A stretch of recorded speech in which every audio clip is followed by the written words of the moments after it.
What role do nation-state actors play in the likelihood of a cyber pandemic compared to, say, just independent hackers, 14-year-olds in their underwear in their parents' basement? I mean, how much of this is really serious from big-time hackers, and how much of it is just people trying to break into things just to see if they can do it? Yeah, Pat, thanks again for having me on. The nation-state element is really where I think we shift into the strategic risk end of the spectrum, where, you look at North Korea. North Korea effectively finances all of their activities through cybercrime. And so a strategic risk where the cyber attack might be something that is a part of a bigger goal, right? It's a means to an end. They're often a lot more sophisticated. We call them script kiddies.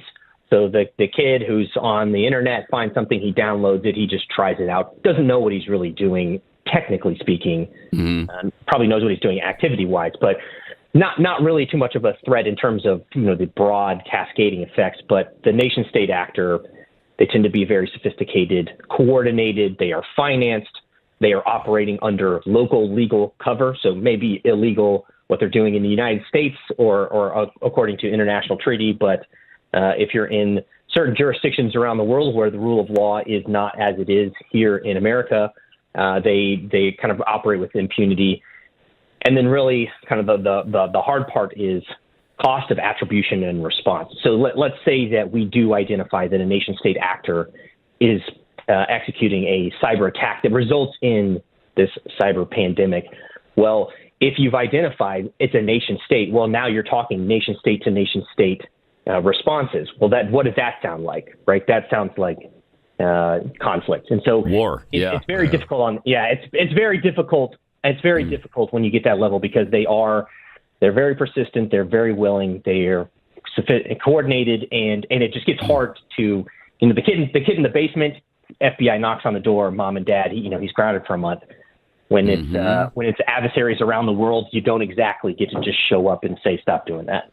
How are we doing coordination-wise? I know, again, you're specifically Oklahoma, but how are we doing coordination-wise with other states and other nations in your estimation?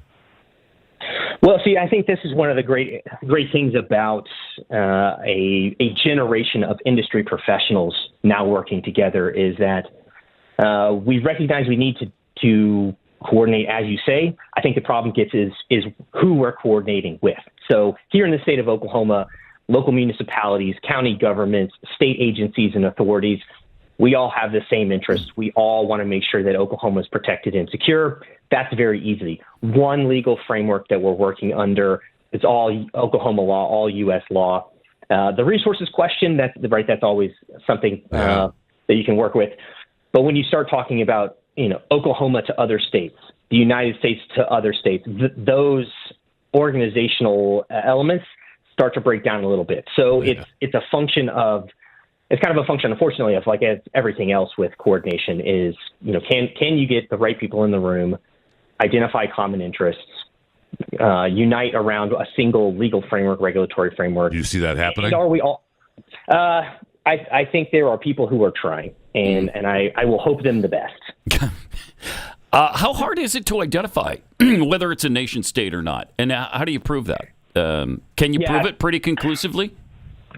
Attribution is very, very difficult. Unfortunately, nobody tends to send a postcard with their name and address, along with their cyber incident. So this is where the very sophisticated, very intelligent cyber operators in the private sector who have been studying patterns of behavior over years, even decades, do their best to identify where things come from. But again, speaking back to the problem of attribution, it can be very difficult. The digital fingerprint, you can modify, you can mask, you can obscure. It is a very difficult challenge. Yeah, Elon just said the attack on X, was it last week or the week before, came from Ukraine. I mean, that's got to be a tough thing to prove. And then what do you do about it if it turns out to be true? That's a hard one. Yeah, and the problem is that the attack may have originated in Ukraine, but it could have been a follow-on, right? It could have been a launching point from somewhere else. So it gets very, very difficult, very, very convoluted. The attack could have been from Ukrainian sources. It could have been from sources outside of Ukraine trying to make it look like Ukraine was doing it.